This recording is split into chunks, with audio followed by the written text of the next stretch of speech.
विधानसभेसाठी पुढचं तुमचं पाऊल काय असणार आहे? काय निर्णय तुम्ही या ठिकाणी घेतलं, काय सांगाल?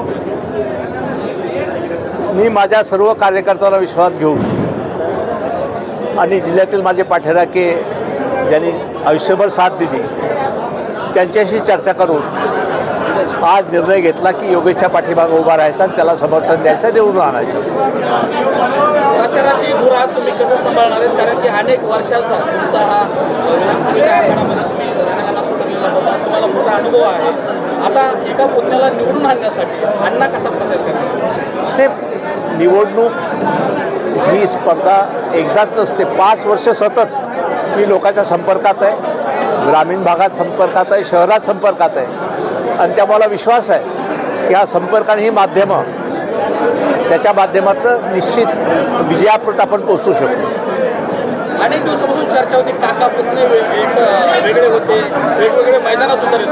मात्र बीडमध्ये आज नवं समीकरण पाहायला मिळालंय. क्षीरसागर काका पुतणे हे एकत्र आलेत.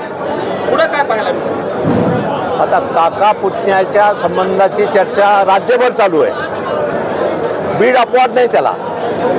आणि पांगलेले एकत्र येत असं आनंदाची बाब आहे. पांगलेले कुटुंब कुठल्या माध्यमात एकत्र येत असतील तर मला वाटतं आनंदाची बाब आहे. आम्ही पुनश्च एकदा नवीन ताकदीनं एकत्र आलेलो आहोत आणि पुढे जात आहोत.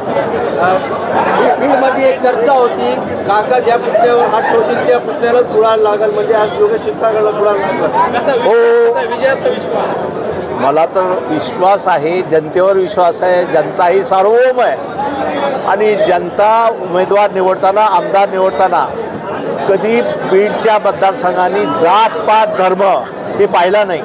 विकास पाहिल्या, योजना पाहिल्या आणि विश्वासाचं यातून नातं जे माझ्यामध्ये, आमच्या परिवारामध्ये सातत्यानं आम्ही जपलेलं आहे जाणीवपूर्वक, ते मला वाटतं निश्चित फळाला येईल.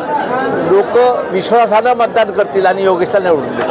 अण्णा, भाषणामध्ये तुम्ही आता म्हणलात की योगेश भाई हे गुन्हे आहेत, प्रामाणिक आहेत, त्यांचं मी काम करतो. एक पुतण्या गुन्हे दिसतो, दुसऱ्या पुतण्याविषयी काय वाटतं? नाही, त्याची या ठिकाणी वाच्यता करणं उचित मला वाटतं. बीडमधला निर्णय तुम्ही जाहीर केला आहे, परंतु महायुतीचे 6 उमेदवार बीड जिल्ह्यात आहेत. त्याबाबत काय भूमिका आहे? बीड वगळता इतर ठिकाणी तुम्ही काय भूमिका असणार? मी मगाच सांगितलं आपल्याला बोलताना की माझी बीड मतदारसंघातल्या कार्यकर्त्याशी चर्चा आलेली आहे. अन्य मतदारसंघामध्ये माझे कार्यकर्ते पसरलेले आहेत, वेगवेगळ्या क्षेत्रात आहेत. त्या सगळ्याशी चर्चा करून पुढचा योग्य तो निर्णय घेऊ. धन्यवाद.